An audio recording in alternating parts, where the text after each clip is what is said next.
జీతవనం ప్రభాకర్ గారు చెప్తే చాలా బాగుంటుంది అన్న. ఒకసారి ఈ కార్యక్రమానికి ఒకసారి గట్టిగా చప్పట్లు కొడదాం. మన గురుదేవులు బ్రహ్మర్షి పితామహ పత్రిజీ గారికి, అలాగే మన పిఎంసి ఛానల్కి, ధ్యాన మహాయజ్ఞానికి గట్టిగా చప్పట్లు కొట్టుకుందాం. పిఎంసి ధ్యాన మహాయజ్ఞానికి మరి 2003 సంవత్సరంలో ఏదైతే మన పిరమిడ్ స్పిరిచువల్ సొసైటీ మూమెంట్ ధ్యానాన్ని ఒక అద్భుతంగా అప్పట్లో యోగులు ఋషులు తపస్సులాగా చేసేవారో అలా 7 రోజుల పాటు ఆ యజ్ఞంలో చేసిన మహనీయుడు, ఒక తపస్వి మన ఉనికిలి సుబ్బారావు మాస్టర్ గారు. గట్టిగా చప్పట్లు కొట్టుకొని ఆహ్వానించుకుందాం.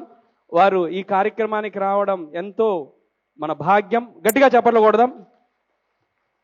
మరి ఈయన గురించి ఆ 2003 ధ్యాన యజ్ఞంలో మన సంగీత్ బాబు గారు 4 విషయాలు మాట్లాడాల్సిందిగా కోరుకుంటున్నాను. 2004లో సడన్గా సారు ఫస్ట్ రోజే కూర్చుని ఇక లెగవలేదు. సార్ చుట్టూతా కుండీలు పెట్టడం జరిగింది. వెంకటేశ్వర స్వామి కొండ పైనుంచి దిగి ఆయనలోకి ఆ 7 రోజులు వచ్చి ఉండడం కూడా చూడడం జరిగింది. ఒక మెడిటేషన్కి ఒక ఇన్స్పిరేషన్ అనమాట. 7 రోజులు కదలకుండా పబ్లిక్గా ఆయన కూర్చుంటాం అనేది ఒక మెడిటేషన్, ఒక ఇన్స్పిరేషన్గా అందరూ కూడా ఫీల్ అవ్వడం జరిగింది. ఎన్ని గంటలైనా మనం చేయొచ్చు ధ్యానం అనేది ఒక ఇన్స్పిరేషన్గా కూడా ఫీల్ అవ్వడం జరిగింది. Thank you. సుబ్బారావు సారు తిరుపతికి వచ్చినప్పుడు రైల్వే స్టేషన్కి వచ్చి ₹1 వెయిటింగ్ తీసుకుంటాం కదా, దాంట్లో వేసినప్పుడు ఆయన ఒక 65 కేజీలు 66 కేజీలు ఉన్నారు అప్పుడు.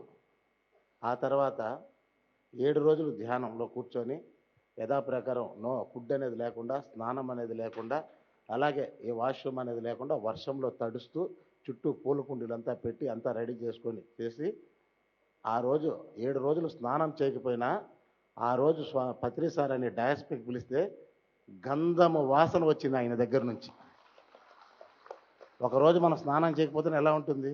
అటువంటిది 7 రోజులు స్నానం చేయకపోయినా గంధం వాసన వచ్చిందంటే సాక్షాత్తు ఆ వెంకటేశ్వర స్వామి ఆయనలో నిలమై తీసుకొని రావడం జరిగింది.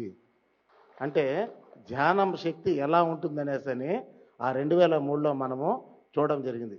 ఈరోజు చాలా ఆనందం సార్. మళ్ళా మీరు మౌనంలో ఉండి తిరుపతిలో జరుగుతున్న ధ్యాన మహాయజ్ఞానికి మళ్ళా మీరు రావడము, ఇంకా అద్భుతాలు జరగబోతున్నాయి ఈ 2-3 రోజుల్లో కూడా. అదంతా మనం చూస్తాం. Thank you sir. Thank you. గట్టిగా చప్పట్లు కొడదాం. మరి ఈయన గత 6 సంవత్సరాలుగా ఇప్పుడు మౌనంలోనే ఉన్నారు. మరి ప్రతి నెల జీతవనంలో జరిగే మౌన ధ్యానంలో, మహామౌన ధ్యానంలో సారే నిర్వహిస్తాడు. మహా అద్భుతంగా ఉంటుంది.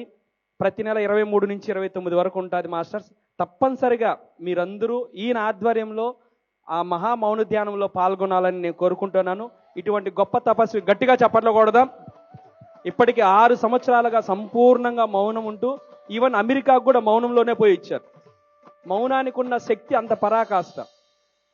అక్కడ ఉన్న ఎయిర్పోర్ట్లో ఉన్న ఆఫీసర్స్ కూడా వాళ్ళు మేడంని అడిగారు కానీ ఈయన క్వశ్చన్ అడగలేదు. అది మౌనానికి ఉన్న గొప్ప అద్భుతం. సో మౌనంతో ఏదైనా సాధించవచ్చు అనే దానికి ఈయన నిలువెత్తు నిదర్శనం. ఇటువంటి గొప్ప మహాయోగి, తపస్వి. మరి వారికి ఒకసారి గట్టిగా చప్పట్లు కొట్టుకుంటూ మనం పిఎంసి ధ్యాన మహాయజ్ఞంలో ఆయన్ని ఘనంగా సన్మానించుకుందాం మాస్టర్స్. గట్టిగా చప్పట్లు కొడదాం. 22 సంవత్సరాల క్రితం ఆయన ఇదే తిరుపతిలో 122.5 గంట ఒకే సిట్టింగ్ కూర్చొని ధ్యాన యజ్ఞం ప్రారంభమైనప్పటి నుంచి ధ్యాన యజ్ఞం ముగిసే వరకు మరి ఆయన అలా ధ్యానం చేయడం ఒక అద్భుతం పిరమిడ్ స్పిరిచువల్ సొసైటీ మూవ్మెంట్లో. So thank you very much. వారికి గట్టిగా మనం సన్మానించుకుందాం. Thank you, thank you, thank you. Masters, 2003 సంవత్సరంలో నేను ఒక చిన్న పిల్లోడిని. ఈయనే మాకు ఇన్స్పిరేషను. ఒక మనిషి 4 గంటలు ధ్యానంలో కూర్చోవాలంటేనే కింది కొంగి పై కొంగి, కింది కొంగి సడవంగి, ఏవో తలకాయ నడుము ఎటెటో పోతూ ఉంటాయి. కూర్చున్న స్టాండులో అలా కూర్చుండిపోయాడు ఆయన. He's the inspiration. మెడిటేషన్కి ఇన్స్పిరేషన్ అది. ఓకే, 24 గంటలు ఏకదాడిగా ధ్యానం చేసే వాళ్ళు ఎవరైనా ఉన్నారా? చెయ్యొద్దండి. ఇక్కడ 1 2 3 4 5 చేతులు ఎత్తాయి. 2 రోజులు, 3 రోజులు, కంటిన్యూస్గా 4 రోజులు. కాబట్టి ఆ మాస్టర్కి ఒకసారి మనందరం లేచి నిల్చొని గట్టిగా చప్పట్లు కొడదాం. మెడిటేషన్కి ఇన్స్పిరేషన్ మనకు. గట్టిగా సరిపోవు అస్సలా. భాస్కర్ రెడ్డి సార్ లేవాలి, గట్టిగా చప్పట్లు కొట్టాలి, గట్టిగా చప్పట్లు కొడదాం మన మాస్టర్కి. Thank you very much. ఉనికిల సుబ్బారావు గారు భోజనం చేయకుండా ఇప్పుడు కూడా ఒక వారం రోజులు ఉండగలుగుతాడు. అలాగే మేము ట్రైన్లో వెళ్ళేవాళ్ళం, 2 రోజులైనా 3 రోజులైనా ఆ ఊరు స్టేషన్ ముందు ఒక హాఫ్ అన్ అవర్ ముందు దిగేవాడు అంతే. ఆ బెడ్ మీద అలాగే పడుకుని రైల్వే బెడ్ పైన. అట్లా 2 రోజులైనా ఆయన అలా పడుకుని ఉండగలుగుతాడు ఈ రోజుకి కూడా. అది ఆహారం లేకుండా వారం రోజులు ఉండగలుగుతాడు, 2 రోజులైనా అలా మంచం మీద పడుకునే ఉంటారు. ఆయన దిగకుండా బాత్రూమ్కి వెళ్ళకుండా ఈ రోజుకి ఆయనకి ఆ ప్రాక్టీస్ ఉంది. ఆయనకి మరి ఎప్పటి నుంచి వచ్చిందో తెలియదు కానీ ఆయన ఉంది. నేను ఆయన పిరమిడ్లోనే ధ్యానం చేశాను, అందుకని ఆయన లైఫ్ స్టైల్ తెలుసు. ఆయన ఇప్పుడు ఈ నిమిషంలో నేను అన్నం తినకూడదని అనుకున్నట్టు వారం రోజులు ఖచ్చితంగా ఆయన ఉండగలుగుతాడు. అది అలాగే నేను పడుకుని నేను లెక్కకూడదు 4 రోజుల దాకా అనుకుంటే అలాగే పడుకునే ఆయన ఉంటాడు ఆయన. అది విషయం.